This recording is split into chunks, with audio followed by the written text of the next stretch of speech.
Hi guys, welcome back to my channel. If you notice that this half of my face is slightly shinier in this video or slightly greasy looking, it's because I've just put some hydrocortisone cream on it because my eczema's really flaring up. I never used to have eczema on my face and then it's kind of recently flared up along here, and my arms as well are really playing up at the moment, which is not fun. I think it might be linked to my hormones though, because the other thing that is currently back is my period, even though I'm still on the pill. So I'm thinking that what happened is back at the end of May, beginning of June, when I had that really bad like stomach bug for 2 weeks or whatever it was, like my stomach was upset for quite a lot of that. So even though I did mostly take my pill, I think that it probably wasn't as effective as it would have been had I not had the stomach bug.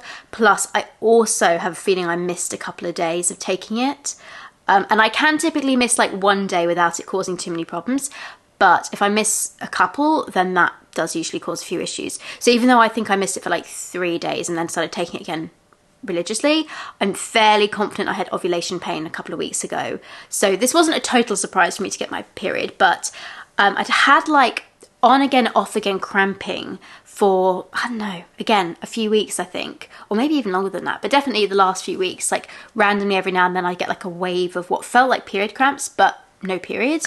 And it was significant enough that I had to take ibuprofen for it, just one ibuprofen, and then like within half an hour it would ease up. But I was like, what's going on? Because, you know, I'd have that cramping and then it would stop and I'd still have no period. So I was actually getting a little bit worried about that and thinking about whether I needed to go and have like an internal scan done, like a vaginal ultrasound, just to have a look at my uterus lining and see if it was because like my lining had built up and just wasn't shedding because I'd gone back on the pill and was taking it a lot more regularly.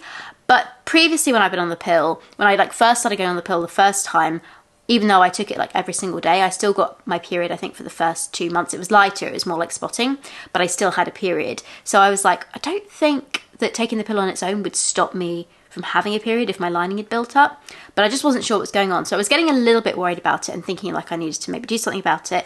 And then on Monday this week, I had a wave of the cramping earlier in the afternoon, took an ibuprofen and eventually it went down. And then I got to bedtime and again had that kind of wave of cramping. But then within like 10 minutes, I sort of felt this trickle and I was like, oh, I think I know what that is. And sure enough, my period was there. And I was actually surprisingly relieved to see it because then the cramping made a lot more sense. I was like, oh, okay, I think it was that I was just leading up to having a period. That's what was causing it, not something going on underneath. And I have to say, like periods now, post having had a baby, are so different compared to like my periods before I had Oren. So I've had, this is my third period technically since he was born. My periods came back around 4 months postpartum. I went back on the pill and then I noticed that even though I was taking the progesterone pill, which is supposed to be fine, my periods, my milk supply still reduced. So I came off the pill for another month to see if I could build my supply back up, and it didn't really help. So I went back on it again. But anyway, that meant I had another period. And then since then, so that would have been around 5 or 6 months postpartum, I think that happened. Since then, however, I haven't had a period at all. So this is the first one in quite some time. Now the first 2 periods I had, they were significantly heavier than my periods pre having a baby. Like I had to wear properly heavy pads for them. I didn't use a cup because even though I was technically past the 6 weeks where you could, I wanted to kind of like give my body a bit longer to rest. So I was mainly just using pads. And yeah, it was definitely a lot heavier than my previous periods had been, but way less painful. At the last 2 periods, they were way less painful. But they were, I did still have cramping, and again, the heaviness was a bit annoying to deal with, so I decided I'd go back on the pill just for ease of use, particularly having a baby. I didn't want to be dealing with my periods and breastfeeding a baby and looking after a baby as well all together at the same time, so that's why I went on the pill. But they were a lot heavier, so I was a little bit nervous about my periods starting this time, about how heavy it was going to be, but I don't know if it's because I have still been taking the pill, whereas the last time, obviously the first one I had, I wasn't taking the pill at all, I was just breastfeeding, exclusively breastfeeding on demand. Still didn't stop my period from coming back. That was a bit annoying. The second time around, I had to take in my pill. I can't remember whether I stopped taking it for a full month or whether I stopped taking it for a week and then didn't see any improvement in my milk supply, so I went back on it. But by that point, I'd already ovulated or something. I just can't remember the second one. But this time, like I said, I was still taking the pill. It was just I had that 2 week period of being ill and a couple of days that I missed. But ever since then, I have still kind of like pretty regularly taken my pill. But this time was nowhere near as heavy. In fact, this period was, I'd say, lighter than my periods pre-baby. So I'm fairly confident that the pill has affected that it's just the fact that I did build up some uterus lining and my body was wanting to shed most of it. But yeah, nowhere near as heavy as the last ones were, which is a relief because I was a little bit worried about that. But also, again, so much less painful. Oh my God, like my periods beforehand, if you followed my videos before I had a baby, you'll know like my periods were excruciating. And I used to have to be religious about taking ibuprofen. Like I had to take it every 4 hours. I had to have the higher dose of ibuprofen. I was prescribed things like naproxen, mefenamic acid. I can't really take paracetamol, it makes me ill. Oh God, like you name it, like all the codriamol, I can't remember, the one that's codeine but not with paracetamol. So they're like basically really strong painkillers just to manage my periods. They were really, really bad. This time, I think I have taken, so it's Thursday now, my period came in on Monday night. I think in total since then, since it started Monday night, I've taken a grand total of 3 ibuprofen pills. Individual pills, not 3 doses, 3 pills of ibuprofen since then. It is just like, it's mind-blowing to me to experience like just regular period cramps where I'm like, that I think most people have, where you're like, oh, a bit uncomfortable, I think I'll take some ibuprofen just for comfort, rather than literally feeling like you're dying, like your insides are being scooped out, ripped out, throwing up, lying on the floor, like shivering in pain. Oh my God, like that was my experience before with my periods. And now it's just like a totally different thing entirely, which is so nice. God, I hope it continues. But also I am still taking my pill and I'm hoping that I'm not going to have a period again until I potentially come off the pill to start trying for a baby in the future. I have no plans to do that now. So I wasn't planning on having a period now, but I'm actually kind of glad that I did, because I was a little bit nervous about it because the last 2 were so heavy, and even though they were less painful, I was kind of like, was that just a one-off thing in the early days? Is it going to come back later on? But the signs so far are looking good. So that reassures me a bit for in the future when I do decide, if I still go ahead with having a second child. If I do decide to go with having a second child and I then come off my pill, I think I'm going to be a little bit less nervous about doing that than I would have been had I not had this period. So kind of like, wasn't planned, but also kind of happy that it happened. I did mention at the beginning that when I was first having like this cramping pain, I was debating whether or not I needed to go and get a scan done. I am still thinking I might go and have a scan done anyway, just because I'm kind of curious to see what my adenomyosis is like, because in theory, having a baby can make your adenomyosis a lot better, but it doesn't work for everyone. My periods are a lot heavier, which is still like a sign of adenomyosis, but it's also a normal post-pregnancy sign. People's periods do typically get heavier after they've had a baby, because even though your uterus is stretched and shrunk back down, it often doesn't shrink quite back to the size it was before. So you've got like a larger surface area inside your uterus, and therefore there's more blood to shed, hence the reason why your periods are heavier. But the pain is a good sign. The fact that my pain has reduced quite a bit is probably a good indication. And I actually do have another mum friend who's got a baby about the same age as Oren, who also has adenomyosis, and had really painful periods before giving birth, and now has periods that are a lot less painful. So that's another good, and she's had a scan and they said her adenomyosis was a lot better, so that's a good sign too. So I'm just thinking that it might be good to go and get checked out for me. It's just a case of when I do that, whether I do it now, whether I wait. But I was thinking that might be a good thing to do, just to kind of get a look and see how things are doing, because I haven't had a scan or anything done since I went through fertility treatment. Well, since I was pregnant, actually. Obviously, they do a scan of your baby. But since then, I've had nothing. So I just think it might be a good idea just to kind of keep an eye on how things are doing. Something I wanted to touch on a bit in this video was on the subject of autism, because I've noticed something happening, particularly in the last couple of years, that I kind of wanted to address. So pretty much since I started my channel, I've got the odd question here or there from people about whether or not I'm autistic, which I can kind of understand. Like, I made a channel talking about sustainable period products and periods in general from quite a young age. I was 15, and that's not seen as like a normal thing to do. So I kind of understood that. But recently, I've noticed that this question has come up more and more, and I'm not sure if that's because there's been a lot more awareness around autism and ADHD in girls being underdiagnosed more recently, and people kind of talking about it more online and stuff, which I think is a really good thing, by the way. But the way in which this question has been asked more recently has been done in kind of I know, like an insulting way. So I'm an online content creator, which means I get asked questions all the time in, various different ways, and I'm very used to that. But typically before, I think people used to ask it in a much more polite way, whereas now I've noticed the way that people would like pose this question is like, oh, you're a bit weird, are you autistic? Which A, I think is insulting to autistic people, but B, is also insulting to me. Before I go any further, I do just want to clarify that no, I am not diagnosed as autistic, and no, I do not believe I am autistic either. I do, however, find it really interesting that the only time I get asked this question is online, and it's never been something that people like who know me in real life ever ask me, even though I have people in my family who work with people with autism and ADHD. The only exception to that is when I was pregnant and having that really severe anxiety. I had my first psychologist who I saw, she said to me that it was possible from some of the things I was talking about that I might be on the ASD spectrum. And in particular, she was saying that they had been trained a lot in the fact that girls often are underdiagnosed because they don't display the same traits as boys. Autism in women and girls tends to be a little bit different. And so she said to me, did I want to be assessed for it? And I was kind of like, well, you know, why not? Might as well, if you're offering it. So as part of that, what they did is they sent a questionnaire to my home that was specifically a questionnaire for autism in women and girls to fill in. And I did fill it in. And as I was doing it, the more I filled in, the more I was like, actually, this doesn't feel like a fit for me. And sure enough, I sent the form off and they came back saying I didn't tick enough criteria to progress to like an in-person assessment, which I was happy with because I felt like that was right for me. And also that really extreme anxiety that I felt in pregnancy has only been something that I experienced in pregnancy.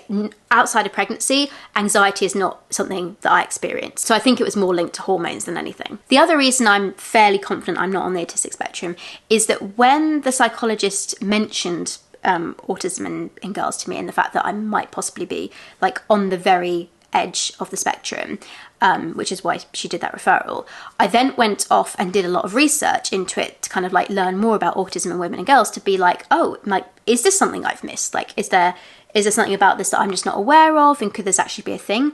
And the more I learnt about it, the less connected to it I felt, if that makes sense. Like, the more I learnt, the more I was like, that's not me, that's not me, that's not me. Whereas interestingly, when I heard about asexuality for the first time and what that was, the more I learned about that, the more I felt like, oh, actually, yeah, I can relate to some of that.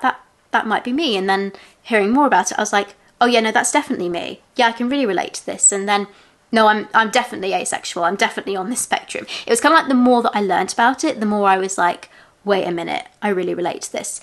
That did not happen when I looked more into autism. In fact, the opposite happened. I kind of went the opposite way of feeling like, yeah, I really don't relate to this at all. So that's another reason that I strongly suspect I'm not on the autism spectrum. I think the reason that people mainly ask me this online is, well, A, people are just prepared to be a lot more blunt online because of the kind of anonymity of being behind a keyboard. But secondly, I started my channel talking about sustainable period products and periods in general, which is considered quite a weird topic for a teenager to do. However, it wasn't because I was like really obsessed with periods and menstrual health and sustainable period products that I started the channel. It was that I had an interest in it. Yes, I'd always been interested in like female biology and pregnancy and birth and like particularly like the female anatomy. And I did child development at school. I was also really good at biology. So I think initially I thought I might go down like the midwifery route or even like becoming a gynecologist or something when I was kind of like in school and thinking about what I wanted to do, because those were some things I was really interested in. But I also had an interest in sustainability. So when I discovered reusable menstrual products, it just happened to be at a time where A, my periods were miserable because I was bedbound pretty much with chronic health issues at the time. It was a product where I was like, hey, you know, I've always been interested in this subject. I'm really confident speaking about it. Also, the cloth pads in particular I noticed were sewn by a lot of stay-at-home mums, and I knew how to sew, so that was something I could do. I'd always wanted to run my own business, so that was like a business opportunity. And also the sustainability aspect. So it's just several things that came together that I happened to find interesting, and that just happened to be something I was like, yeah, I think I could, A, I'd be happy to talk about this more, but B, I could also make these products and make a bit of money out of this, which while I'm stuck at home not able to do my GCSEs feels like a good idea. And this was back in 2013, which those of you who've been around for a while, you may remember, but 2013 was where like the OG YouTubers were getting big. But YouTube wasn't like a thing. You don't, the way that you ask kids now what they want to be, they'll say they want to be a content creator, or they maybe a YouTuber. Well, they used to say YouTuber, it's probably more content creator now, but that didn't exist at the time. Like, it was just a few people had got really famous on YouTube, but it wasn't seen as a career. But I had been watching YouTube videos for a little while at this point, and I had noticed that the channels that were really popular, the kind of main YouTubers that were doing really well, they tended to have a schedule that they uploaded on, where they do like a Monday and a Thursday, or like 3 days a week, but they had a schedule that they stuck to, and that was partly what made them successful. And so I thought, why don't I take this particular subject that I'm interested in, which is sustainable period products, and create a channel talking just about that, and I'll do it on a schedule. Because whilst there were other people on YouTube talking about like cloth pads and menstrual cups, nobody did them on a regular schedule. People were just uploading them randomly onto their own channels. So I was thinking, well, maybe if I create a channel where I talk about these products and do it on a schedule, that could be a good combination. And turns out it was, because lots of people subscribed and it did really well. And another reason I also started the channel was as a way to promote my business for free, because obviously I was making these cloth pads, and I'd set up Precious Stars, my business at the time, before I set up the channel.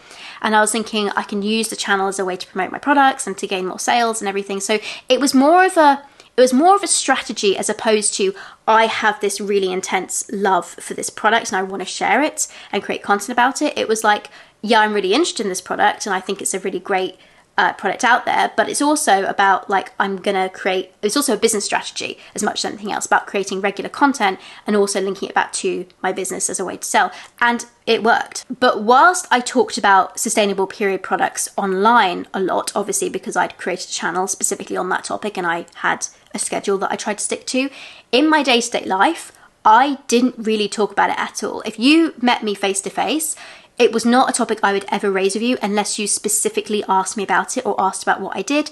And in which case I might tell you a little bit about it and kind of, judge whether I thought you were interested or not. Or, if someone asked for more, then I'd give more info. But it wasn't something that I'd be like, oh my God, I need to tell you about this topic, like in great detail and everything. Like that wasn't what it was about for me. It was just, that was kind of like my work, essentially. And it grew into a really good business. So I think that's one aspect to why maybe people kind of assumed that I was neurodiverse from just looking at my videos. But also, like, I am just a bit weird. But the truth is, you can be just a bit weird and you don't have to be neurodiverse or anything to be like that. I kind of object to this idea that if you're different in any way from like the majority of people, there must be a reason for that, as in like, you must be neurodiverse, you must have autism, ADHD or something else. And yet, I haven't been officially assessed or anything for any form of neurodiversity, aside from dyslexia. I'm dyslexic, but that's the only thing.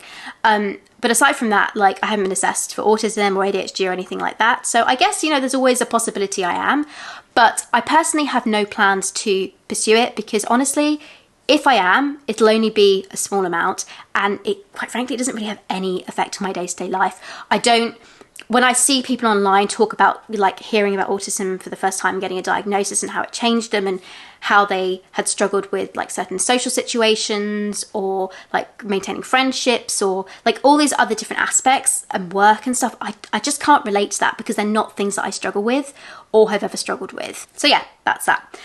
It was something I wanted to just touch on in a video, because I've noticed that I've been getting more comments about it recently in the last couple of years, but also the way in which people A, ask this question and B, respond to it when I give an answer is a bit different to some of the other topics that I might get asked about. So for example, like I recently was asked this question in a Q&A I did on my Instagram, and I posted a response to it and said, no, and I think I elaborated on it a little bit more. And a few people took that as an invitation to kind of come into my DMs and go, oh no, actually I think you're wrong on this because of XYZ, and were like explaining to me that they were pretty confident I was autistic because of certain traits. And I was like, that's not appropriate. Like, I have very clearly articulated to you through this question that I'm not diagnosed autistic, that I do not believe that I'm autistic, and that I feel very comfortable where I am right now, and that I have no desire to like take this any further. And you've just completely ignored that and considered like to kind of pressurize me into this. And I don't know if that's like because these people are autistic and maybe haven't like read the social situation from it or something, or if it's because, and I suspect there's a lot of trauma within like the autism and ADHD community from people who weren't diagnosed as kids and have always grown up with this sense of otherness or feeling different, and then finally get this diagnosis and then see other people, because I do sometimes talk about how I felt different growing up and see other people saying that and being like, oh my goodness, like you need to go and like look into this because this is probably you and you're gonna feel like fully complete with that. But as I've said in here, like I've looked into it, I don't relate to it. It's not something that I feel is going to give, I'm fairly confident I'm not autistic, but even if I was, like I said, it would be very minor and I don't think it would have any impact on my day-to-day life. And so I have no interest in pursuing it further. And that is a boundary that I have put, and I would like to be respected. And by the way, this doesn't just apply with like autism or other forms of neurodiversity. This applies with anything. If somebody has said like, hey, no, that's not me, and actually I'm very comfortable where I am now, that is not an invitation to push it further. So please be aware of where people are setting their boundaries with things and don't think to push past it. But anyway, I've rambled far too much already. So thank you so much for bearing with me, everyone. Big thank you as always to my Precious Star Superstar members who just give me a little bit of extra support each month. Really means the world. Thank you so much for that. If you're interested in joining, click on the join button down below. There's also a link in the description box too. It's only $1.99 a month and it just gives me a little bit of extra support. Thank you so much for watching. Do please subscribe and I will see you next week. Bye everyone. I hope you have a great day wherever you are in the world.